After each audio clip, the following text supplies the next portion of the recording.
Alan Dean Foster was one of the old-school, pre-Bantam-era Star Wars writers, having served as the ghostwriter for the original novelization of A New Hope.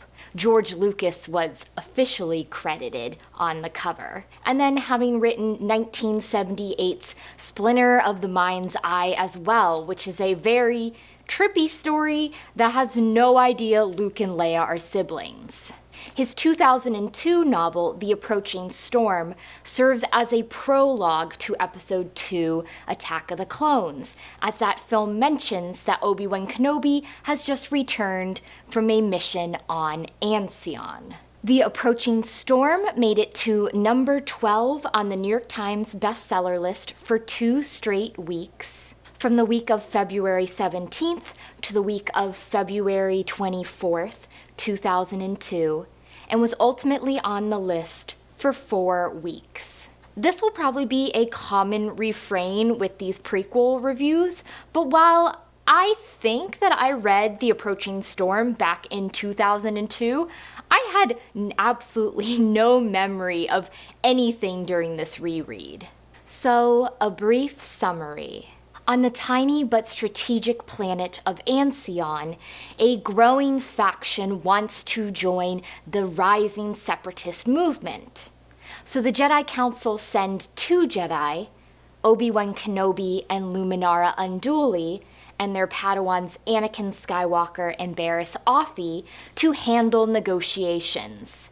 To succeed, the Jedi will need to fulfill impossible tasks, befriend wary strangers, and travel a great distance across the planet, all while being followed by enemies who want to ensure that the Jedi don't succeed in their task. At its heart, The Approaching Storm is a road trip story with a heavy sprinkling of political intrigue. Our 4 Jedi are sent to Ancion to negotiate between the people of the cities, the Unity, and the people of the plains, prairies, the Alwari. And in their mission to travel to the Alwari, to talk to them, to get them to agree to terms with the city folk, they pick up a rather disparate lot of locals along the way. There are, of course, people on Ancion who are trying to stop what the Jedi are doing. And then there's that sprinkling of political intrigue. So we keep cutting away either to the politicians in the city who are scheming and trying to decide if they want to vote to secede from the Republic, and then Shu Mai of the Commerce Guild and some other senators and business people who are also scheming about Ancion succeeding and joining the Separatists. The Approaching Storm serves to set up that conflict in Episode 2, where there's this growing Separatist movement who want to withdraw from the Republic, and we see the first hints of what that could be like here. We also get just like a sneak peek at Count Dooku, but we don't learn much about him at all. That's saved for Attack of the Clones. So on the road trip front, we have Obi-Wan Kenobi and his padawan Anakin Skywalker joining Luminara Unduli and Barriss Offee, who are already on Ancion, doing some initial negotiations with the city folk, and then most of the book is them heading out for this long journey across the plains of Ancion to reach the Alwari, the native nomadic people who don't live in the cities.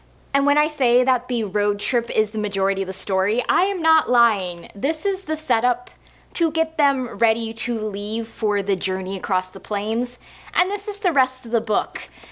It's most of the story. There's like 97 pages of setup and then a road trip. So you should know going into this that if you like road trip stories, there's a lot of that here. It is perhaps different from some other road trip stories where they're always stopping in towns, interacting with people. This is more encountering the wildlife of Ancion along the way. They do encounter 4 tribes in total, but a lot of it is just the Jedi and their guides in pretty barren settings.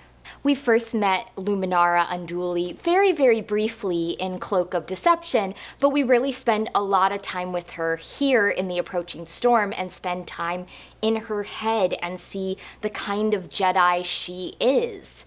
That she's a good teacher, that she doesn't jump to action as Anakin always wants to, but she's willing to listen to people, to talk.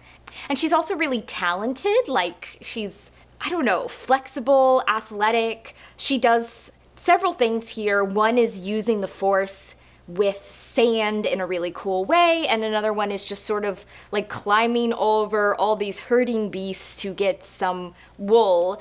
So she's not like a dueling master, but she is still very skilled in what she does. And we meet her padawan, Barriss Offee. Barriss wants to be a healer within the Jedi Order.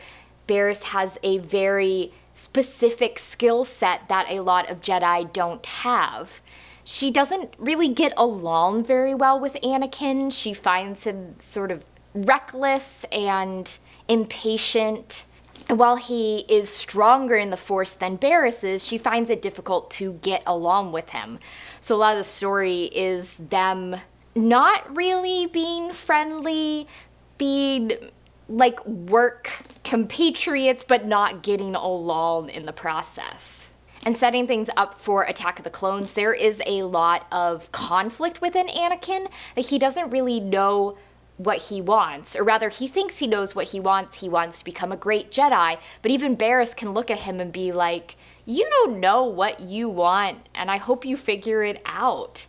He desperately wants to see his mother again. He struggles with the Jedi sense of patience and calmness because he always wants to rush into action, and the action scenes are where he comes most alive, where he feels like he's doing the most.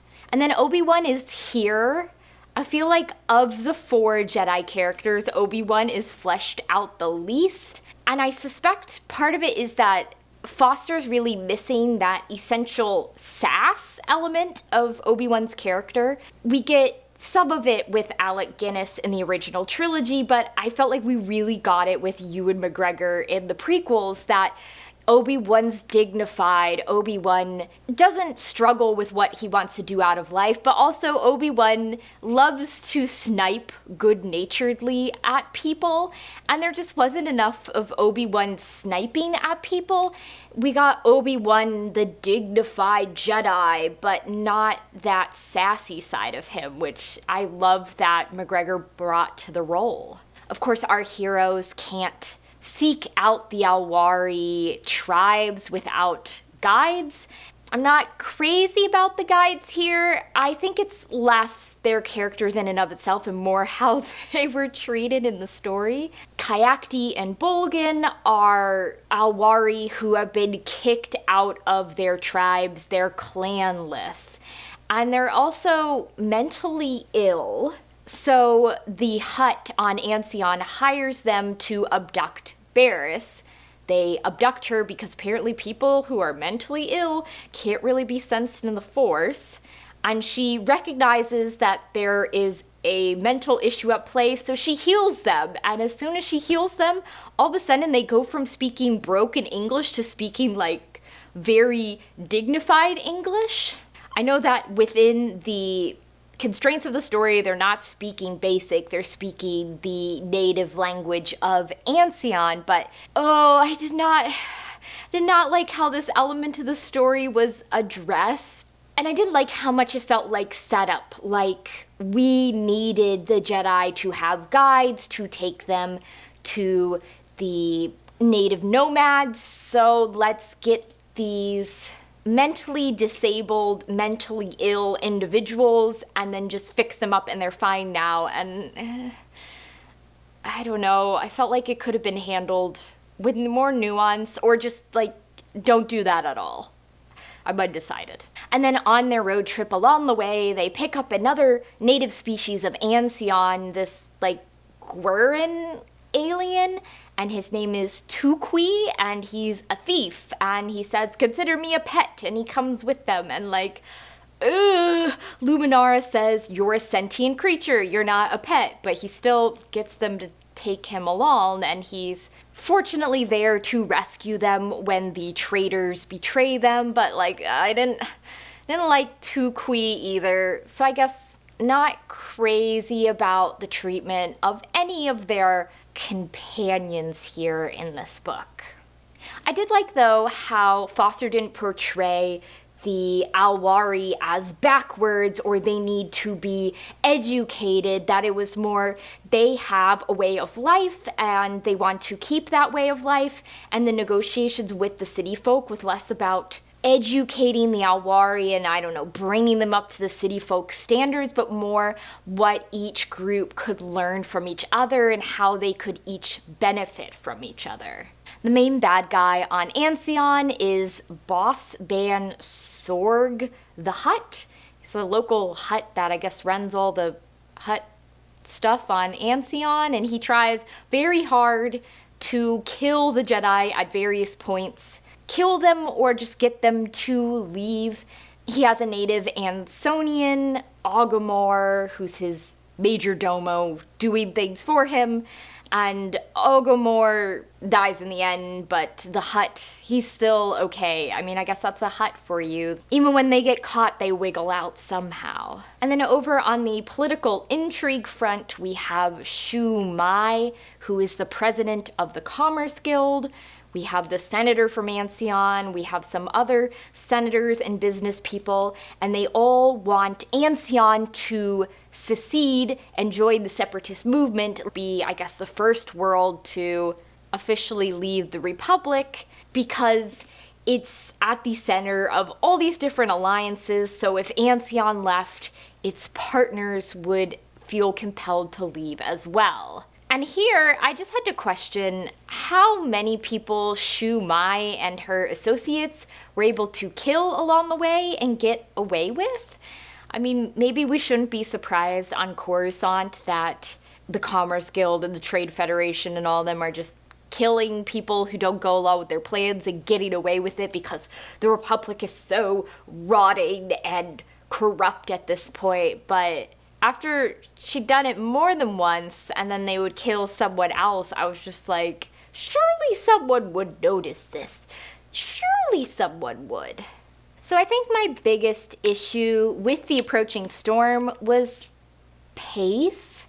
The setup felt slow and unwieldy. I could sort of see that it was all set up. Even Barriss being kidnapped by Kayakti and Bolgan was so obviously set up to get these loyal Ansonians to lead them to the Over clan. And then once they're on their journey, it just felt really long. And also, like, I didn't have a good sense of how long this took. Because it's just they're going and they encounter something bad and they stop for a bit and then they go. And there was a lot of that, you know, traveling and then they encounter Nice Tribe and then traveling and it's danger and traveling and they encounter morally dubious tribe, but it's okay in the end. And then traveling and they encounter danger and we'd sort of be like, go back and forth between those. And I wasn't entirely interested in their journey or what they had to do.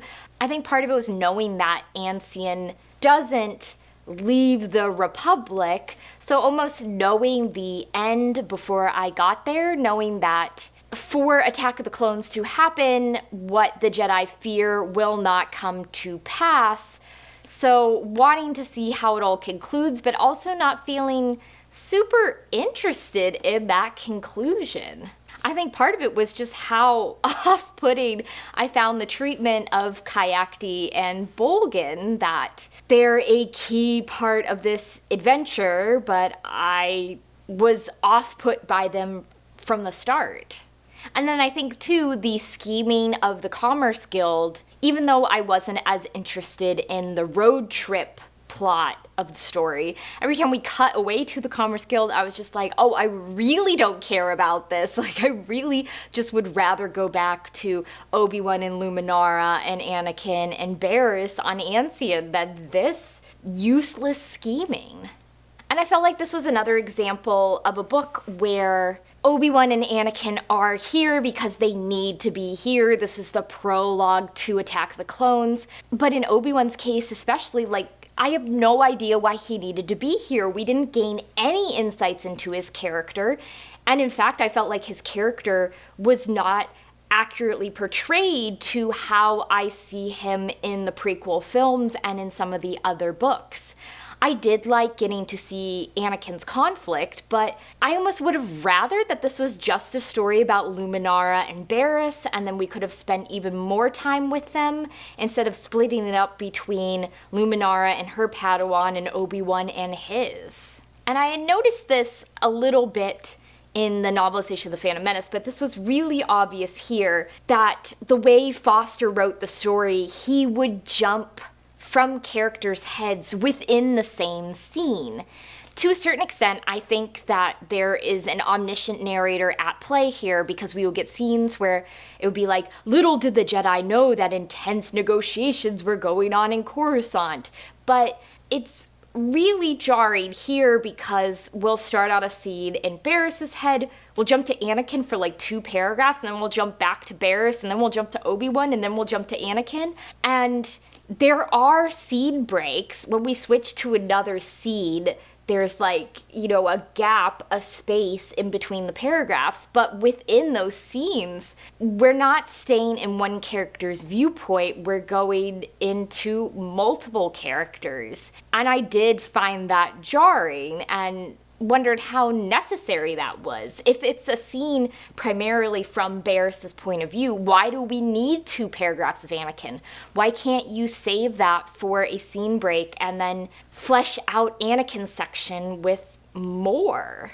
I guess my biggest issue with The Approaching Storm is just, as a prequel, it feels slightly unnecessary. If Cloak of Deception and Darth Maul's Shadowhunter showed us what Palpatine was scheming to do, what Darth Sidious was doing, and the events that led directly into The Phantom Menace, The Approaching Storm shows us that some of the worlds within the Republic want to leave. And that's pretty much it. Count Dooku doesn't appear in a hologram until the very end, and we don't really hear anything about him. There's a throwaway line that, wasn't he a Jedi once? And that's it. So while I found that Reeves's novel and Lucino's novel really added to my understanding of The Phantom Menace, I don't think that Foster's does here, other than explaining a throwaway line that Mace Windu delivers, you know, in the film, that Obi-Wan's just returned from Ancion. It sets up that Separatist conflict, but since the Separatists don't accomplish anything here, since they're foiled here, it does feel like less essential than I would have expected, that you could jump right into Attack of the Clones, skip The Approaching Storm, and not lose anything there. So in short, The Approaching Storm is a prologue, in a way, to Attack of the Clones. We see that the Separatists are gaining momentum, that worlds want to leave the Republic, and that Anakin is struggling with his role as a Jedi Padawan, that he wants to see his mother again, that he wants to play a more active role than the Jedi seem to allow him to do. But at the same time, I really struggled with this one. I was not interested in any of the political intrigue. I found the road trip aspect of the story long and dragging at points. And it just didn't seem essential for my understanding of Attack of the Clones, that it was like an average mission for the Jedi. They succeed in the end, but it didn't add much to my deeper understanding of anything with the prequels. So next time, I'm going to be reading R.A. Salvatore's novelization of Episode 2, Attack of the Clones, from 2002.